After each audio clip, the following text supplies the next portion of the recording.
F hub వారి P and the flea గచ్చిబౌలిలో December 15న రాహుల్ సిప్లిగంచే Oscar range live concert. For booking contact.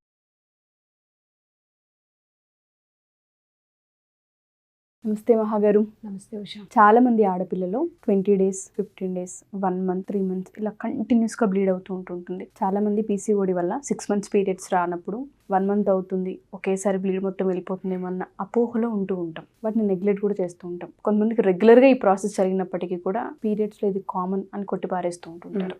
దీన్ని ఎప్పుడైతే మనం నెగ్లెక్ట్ చేస్తామో ఎటువంటి కాన్సిక్వెన్సెస్ ఉంటాయి అంటారు. పీరియడ్స్ 7 days అనేది నార్మల్ అని చెప్తాం మామూలుగా. అది దాటి వెళ్తే ఏ విధంగా ఐడెంటిఫై చేయాలి, అసలు డాక్టర్ కన్సల్టేషన్ అనేది అవసరమా? మీరు ఒక మాట అన్నారు ఉషా, లోపల బ్లడ్ అంతా వచ్చేస్తుంది. సో ఫస్ట్ దీని గురించి బేసిక్ అవేర్నెస్, ఇది అందరికీ తెలుసు అని అనుకుంటున్నా. బట్ ఈవెన్ దో మనకి ఎండోమెట్రియం ఏదైతే గర్భసంచి ఉంటుందో ప్రతి నెల కూడా అండం అన్నది విడుదలవుతుంది. ఆ అండం విడుదలవ్వడానికి కొన్ని హార్మోన్స్ సహాయం చాలా అవసరం. సో ఇప్పుడు ఏవైతే మీరు పీసీఓడి గురించి కానీ ఏదైతే ఇన్ఫర్టిలిటీ గురించి మాట్లాడుతున్నారో, ఒబేసిటీ గురించి మాట్లాడుతున్నారో, వీటన్నిటికీ రూట్ కాజ్ హార్మోన్స్ యొక్క ఇంబ్యాలెన్స్. సో ఈ హార్మోన్స్ యొక్క ఇంబ్యాలెన్స్ ఎందుకు చెప్తున్నానంటే, ఇవి కరెక్ట్గా ఉంటే ప్రతి నెల అండం విడుదల చేయడానికి చాలా హార్మోన్స్ ఎఫ్ఎస్, ఎల్హెచ్ ఇవన్నీ కూడా అవసరం. ఎఫ్ఎస్హెచ్, ఎల్ఎస్హెచ్, తర్వాత ఏదైతే ప్రొజెస్ట్రాన్, ఇజెస్ట్రాన్ ఇవన్నీ అవసరం. ఇవన్నీ ఏది ఒక్కటి కూడా ఇప్పుడు వింటుంది ఏంటంటే ఎక్కువగా ఈస్ట్రోజన్ డామినెన్స్, అంటే ఈస్ట్రోజన్ స్థాయి ఎక్కువై ఉండడం బాడీలో. ఇంకొకటి ప్రొజెస్ట్రాన్ హార్మోన్ అనేది తగ్గి ఉండడం. సో అండం విడుదల అయ్యేటప్పుడు మనం పుట్టినప్పుడే కొన్ని అండాలని ఫిక్స్ చేసి ఉంటాయి ప్రతి అమ్మాయికి కూడా. సో ప్రతిసారి కూడా ఒక అండం విడుదలయ్యేటప్పటికి ఆ అండం ఏంటంటే స్పర్మ్ కోసం వెయిట్ చేస్తుంది. మీన్ వైల్ ఇక్కడ ఏంటంటే ఏవైతే ఫెలోపియన్ ట్యూబ్యూల్స్ నుంచి అండాన్ని రావాలి. బట్ ఈ అండా ఏ గర్భాశయం అయితే ఉందో ఆ గర్భాశయాన్ని బిడ్డ వచ్చి దీంట్లో ఉంటుందని చెప్పడానికి బాడీ దాన్ని ఒక పొత్తిల్లా తయారు చేస్తుంది.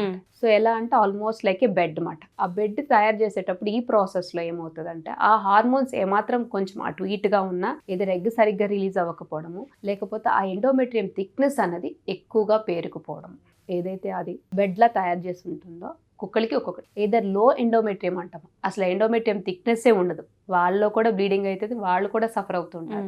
అండ్ ఏదైతే ఉందో ఆ థిక్నెస్ మించి 28 days కొంతమందికి వస్తుంది, 32 days కొంతమందికి వస్తుంది, కొంతమందికి 35 days. It's varies from person to person. So ఆ థిక్నెస్ని బట్టి మీకు బ్లీడ్ అవుతుంది. ఇట్ ఈస్ నథింగ్ బట్ లోపల ఉన్న బ్లడ్ అంతా ఫ్లోగా వచ్చేది. ఎప్పుడైతే it is not get fertilized అవ్వలేదో, స్పర్మ్ వచ్చి మీట్ అవ్వలేదో ఎగ్తోని, దాన్ని ఆ మంత్కి అది షట్ డౌన్ చేసేస్తుంది అనమాట. ఎలా అంటే ఇట్స్ ఆల్మోస్ట్ లైక్ స్వీజ్. మనం బత్తాయికాయ పిండితే ఆ పెయిన్ అమ్మాయిలకు మాత్రం తెలుసు, అందుకే అంటారు కదా ఈ పెల్విక్ పెయిన్ ఆ కింద ఎంత ఉంటుంది అంటే గట్టిగా ప్రెస్ చేసి హోల్డ్ చేస్తే పోస్టర్ గ్లాండ్స్ స్క్వీజ్ చేస్తాయి అన్నమాట. అక్కడ ఆ గ్లాండ్స్ స్క్వీజ్ చేయగానే దానికి ఉన్న షట్ డౌన్ అయిపోయి కిందకి వస్తుంది. So it is nothing but a period. So దీంట్లో అపోహ ఏంటంటే లోపల ఉన్న బ్లడ్ అంతా ఫ్లో, వేస్ట్ బ్లడ్ అని కూడా మాట్లాడుతూ it is not a waste blood. Egg sperm కోసం వెయిట్ చేసింది. సో ఎప్పుడైతే స్పర్మ్ రాలేదో it will shut down as ఆ ఎండోమెట్రియం థిక్నెస్ అంతా కూడా కిందకు వచ్చేస్తుంది. సో పీసీఓడిలో కానీ పీసీఓఎస్లో కానీ ఏం జరుగుతుందంటే ఈవెన్ ఎండోమెట్రియం థిక్నెస్, ఎండోమెట్రియోసిస్ అంటామన్నమాట. అండ్ ఫైబ్రాయిడ్స్ ఉన్నవాళ్ళు, ఎడినోమయాసిస్, ఇలా చాలా ఉన్నాయి. ఫైబ్రాయిడ్స్ అంటే ఏంటి? కణితల్లా ఉండడం. ఎడినోమయాసిస్ అంటే ఏంటి?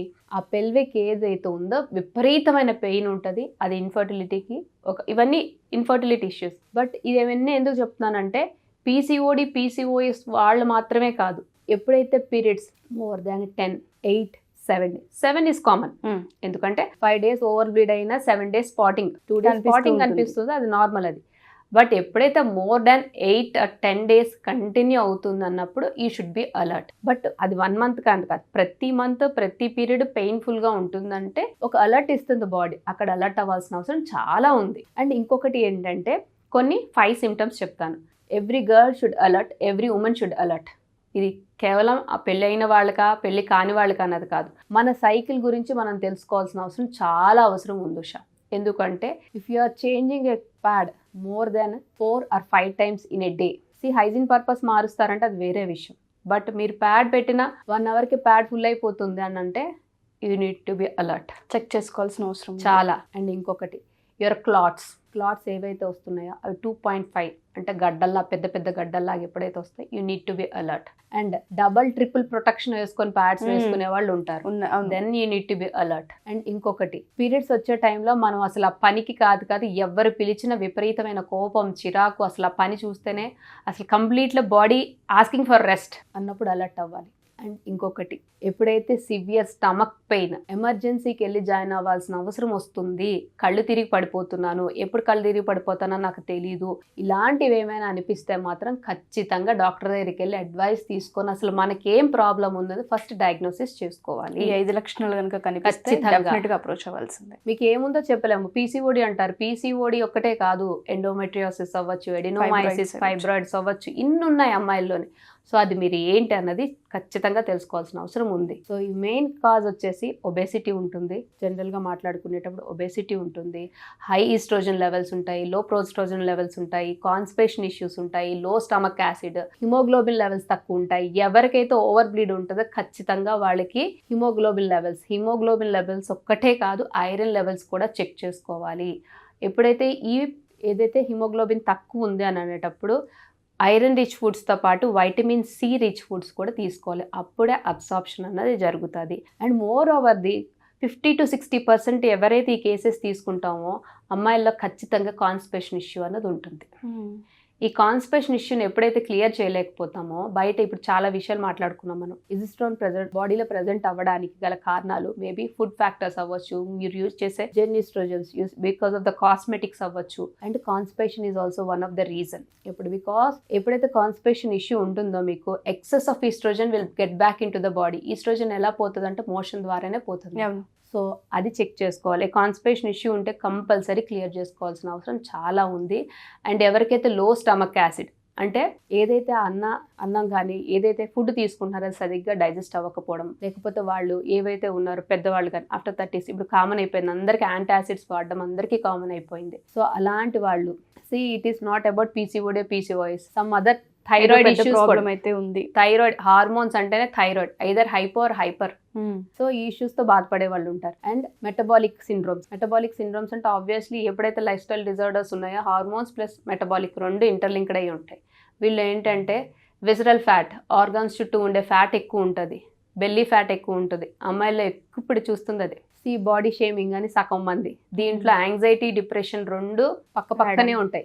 ఆబ్వియస్లీ వెన్ యూఆర్ ఒబేస్ మీరు బయటికి వెళ్ళలేరు, ఉండలేరు, నలుగురిలో తిరగలేరు, ఎవరేమనుకుంటారని మీ ఫోకస్ అంతా కూడా బయట ప్రపంచం ఏమనుకుంటున్నారని. Obviously you don't go outside. Physical activity చేయాలనుకున్నా ఎప్పుడు ఫోకస్ నెంబర్ మీద ఉంటుంది. సో దానికి చేయలేదు. మిమ్మల్ని మీరు మోటివేట్ చేసుకొని ముందుకెళ్ళడం ఇవన్నీ ఒక ఫ్యాక్టర్స్ అయితే, psychological factors another factors. Anxiety, depression కంపల్సరీగా రెండు పక్కనే ఉంటాయి. సో ఇన్ని ఫ్యాక్టర్స్ ఉండేటప్పుడు వాళ్ళు ఏమనుకుంటే పీరియడ్స్ రెగ్యులర్ గా రాని వాళ్ళు, పెళ్లి కాని అమ్మాయిలు అయితే పీరియడ్స్ ఎప్పుడు రెగ్యులర్ అవుతాయి, ఒకవేళ వస్తే నాకు ఎన్ని డేస్ బ్లీడ్ అవుతాయి అన్న భ్రమలో కాదు, ఎప్పుడు వాళ్ళు ఫేస్ చేసేది అది ప్రాబ్లంలోనే ఉంటారు. ఇంకా పెళ్ళైన అమ్మాయిలు అయితే ఇన్ఫర్టిలిటీ ఇష్యూస్ వచ్చేసరికి వాళ్ళ పిల్లలు కావాలన్న దానికన్నానో అత్తమామలు ఏమంటారు, చుట్టుపక్కల వాళ్ళు ఏమంటారు, పేరెంట్స్ ఏమంటారు, హస్బెండ్ ఏమంటారు, ఇన్ని కేటగిరీస్ని వీళ్ళు సాటిస్ఫై చేసుకొని రావాలి. Is it possible? ఒక ఉమెన్ తన హెల్తే చూసుకుంటుందా, ఈ ఫ్యాక్టర్స్ని కవర్ చేస్తుందా? సో అలర్ట్గా ఉండాలి. అలర్ట్ అన్నది మన గురించి ఒక పీరియడ్ని తెలుసుకోవాలంటే ఒక సైకిల్ని మనం అబ్జర్వ్ చేయగలిగితే, మనం ఏంటో మనం తెలుసుకోగలిగితే obviously you can come out of this so easily. మీకు ఇక్కడ కావాల్సింది 20 to 30% మెడికల్ సపోర్ట్ అయితే 60 to 80% మీ సపోర్టే కావాలి. డాక్టర్స్ అయినా, ఒక హీలర్స్ అయినా, ఒక కోచ్ అయినా, ఏదైనా కూడా మీకు గైడ్ చేయడం వరకే. ఒక టాబ్లెట్ ఇచ్చి నువ్వు వెళ్ళి వేసుకోమ్మా అని చెప్తారు, వేసుకోకపోవడం నీ ఇష్టం. నువ్వు వేసుకున్నావా లేదా అని ఎవడు చూడవు. ఇప్పుడు ఒక డైట్ ఇచ్చినా నువ్వు ఫాలో అయ్యావా లేదా అన్నది నీకు నువ్వుగా అవగాహన తెచ్చుకోవాలి. సో ఎవరైనా ఉన్నారు అని అంటే మాట అనేవాళ్ళైనా, హెల్ప్ ఇచ్చేవాళ్ళైనా only they are the supporters for you. So అక్కడ అవేర్నెస్ ఎవరికి కావాలి? ఎవరికి వాళ్ళకే స్వతహాగా తీసుకోవాలి. సెల్ఫ్ ఖచ్చితంగా. ఎందుకు అనంటే ఆడవాళ్ళు అన్నంత వరకు ఎవరికి వాళ్ళు మోటివేట్ చేసుకొని ఇంకొకళ్ళని 10 మంది మనతో పాటు వెనకాతలు డిపెండ్ అయ్యే వాళ్ళే చాలా మంది, ఎక్కువ మంది ఉంటారు. ఎందుకంటే entire family you need to go for the next generation also. ఇప్పుడు మేము మన పిల్లలకి ఏం నేర్పిస్తామో వాళ్ళకి అదే. సో ఒక డిసీజ్ వాళ్ళకి ఇంత ఇంపాక్ట్ ఉంటుంది ఆబ్వియస్లీ. ఎప్పుడైతే సైకలాజికల్గా ఒక మనిషిని కరెక్ట్ చేయగలిగితే తన మీద తనకి ఇంట్రెస్ట్ పుడుతుంది, ఫిజికల్గా మారడానికి ఛాన్సెస్ ఉంటుంది. వైస్ వర్సా, ఫిజికల్గా ఎప్పుడు చేంజ్ అవుతారో సైకలాజికల్గా చేంజ్ అవుతారు, సైకలాజికల్గా ఎప్పుడు చేంజ్ అవుతారో ఫిజికల్గా చాలా చేంజెస్ వస్తాయి. సో దీనికి ఏం అవసరం అంటే అవేర్నెస్ అవసరం. చాలా మంది సైకిల్స్ విషయంలో ఇది కామన్, ఎప్పుడు అంటే pain it is a part of the period, అందరూ అదే అంటారు. అవును, పీరియడ్ ఆ పెయిన్ వస్తుంది, అది కామన్. ఒకవేళ నొప్పి విపరీతంగా వస్తుందని చెప్పిన మాట్లాడే వేళ నీ ఒక్కదానికే వస్తుందా, నువ్వు ఒక్కదానికే face ఇంకొకటి చేస్తున్నావా? ఏంటంటే పెయిన్ కిల్లర్స్ వాడేస్తారు. పెయిన్ కిల్లర్స్ వాడడం అనే వెనకాతల అసలు ఈ పెయిన్ ఎందుకు వస్తుంది, ఎన్నిసార్లు వస్తుంది, అసలు దీనికి న్యాచురల్ గా నేను తగ్గించుకోగలనా లేదా, అసలు ప్రాబ్లమ్ వెతకరు ఫస్ట్. వెతకరు. క్యాస్టర్ ఆయిల్ ప్యాక్స్ ఉంటాయి. ఈవెన్ మీకు ఎప్పుడైతే పెయిన్స్ ఉంటాయో, పెల్విక్ పెయిన్ ఉంటుందో అలాంటప్పుడు hot water bag, castor oil packs, లేకపోతే మెగ్నీషియం రిచ్ ఫుడ్స్, ఇవన్నీ ఏంటంటే మూడ్ బూస్టప్ చేస్తాయి. జింక్ రిచ్ ఫుడ్స్ ఇవన్నీ యాంగ్జైటీ డిప్రెషన్ నుంచి బయటికి తీయడానికి ఉంటాయి. విత్ నట్స్, సీడ్స్, చాక్లెట్ తినాలని క్రేవింగ్, స్వీట్ తినాలని క్రేవింగ్ పీరియడ్స్ టైంలో చాలా ఉంటుంది, ఎక్కువగా ఉంటుంది. సో అలాంటప్పుడు ఏం చేయాలి, opt for the nuts. Sweet తినాలన్నప్పుడు nuts చూస్ చేసుకోండి, రోస్ట్ చేసుకోండి. దాన్ని మీకు స్పైసీగా కావాలంటే add little bit of spiciness బయట నుంచి. ఇంకా ఆ చాక్లెట్స్, చాక్లెట్స్లో కూడా dark chocolates, it will give some. అంటే మీరున్న యాంగ్జైటీ డిప్రెషన్ ఆ నిమిషానికి అవి తిన్నప్పుడు ఏవైతే స్వీట్స్ కానీ ఇవి కానీ చూస్ చేసుకుంటారు, నార్మల్ చాక్లెట్స్ చూస్ చేసుకుంటారో ఇంకా డిప్రెషన్లోకి వెళ్ళి ఆ నిమిషానికి dopamine maybe you will feel very pleasure, but అది శాశ్వతం కాదు. సో ఎప్పుడైతే హెల్తీగా ఇలా ఆప్ చేసుకొని వెళ్తూ ఉంటామో obviously can come out, you know about your self more. మీరు అన్నారు మెంటల్ హెల్త్ అని, చాలా మంది ఎమోషనల్ ఒక దగ్గర ఆగిపోతూ ఉంటుంటారు ఆడవాళ్ళైతే. మెడికల్ పరంగా మనం డాక్టర్స్ని అప్రోచ్ అయ్యి మెడిసిన్స్ తీసుకున్నప్పటికీ కూడా తెలియకుండానే మన ఆలోచనలు అనేవి ఒక దగ్గర ఆగిపోతూ ఉంటుంటాయి. దానివల్ల డిప్రెషన్, యాంగ్జైటీ అనేది, స్ట్రెస్ లెవెల్స్ చాలా ఎక్కువగా ఉంటుంటాయి. నాకే ఎందుకు ఇలా జరుగుతుంది, పిల్లలు పుడతారో లేదో, వచ్చిన ప్రెగ్నెన్సీస్ పోతూ ఉన్నాయి, లేదంటే ఇరెగ్యులర్ పీరియడ్స్ అయిపోతూ ఉన్నాయి, ఎక్కువ ఫ్లో అవుతుంది, నలుగురిలోకి వెళ్ళి కూర్చోలేకపోతున్నాం, కొంతమందికి స్మెల్ ఇష్యూ ఉంటుంది, ఇట్లా చాలా రకాల ప్రాబ్లమ్స్ ఉంటుంటాయి. ఇందులో తెలియవు కానీ మైన్యూట్లోకి వెళ్తే ఆడపిల్లలు ఫేస్ చేసే వాళ్ళకి మాత్రమే ఎక్స్పీరియన్స్ ఏంటి అన్న అనుభవం వాళ్ళకి అర్థమవుతూ ఉంటుంది. పర్సనల్గా ఒకసారి మిమ్మల్ని కన్సల్ట్ అయ్యి ఒకసారి వీటి గురించి మాట్లాడాలనుకున్నా, దీని నుంచి ఓవర్కమ్ అవ్వాలి అనుకున్నా, మనం సెషన్స్ తీసుకునే అవకాశం ఉంటుందా వాళ్ళకి ఏమైనా? ఖచ్చితంగా ఉషా, ఏదో డైట్ వైజ్, సైకలాజికల్ వైజ్ వాళ్ళు ఏదైతే ఉన్నాయో 7 ఏరియాస్ అంటే ఓన్లీ డైట్ ఇచ్చి కాదు, 7 ఏరియాస్ కరెక్ట్ చేసి వాళ్ళ లైఫ్ స్టైల్ కరెక్ట్ చేయడం అనేది ఖచ్చితంగా ఉంటుంది ఉషా. ఓకే, సో అప్రోచ్ అవ్వచ్చు మనం ఖచ్చితంగా. థ్యాంక్ యూ మహా గారు, థ్యాంక్ యూ సో మచ్.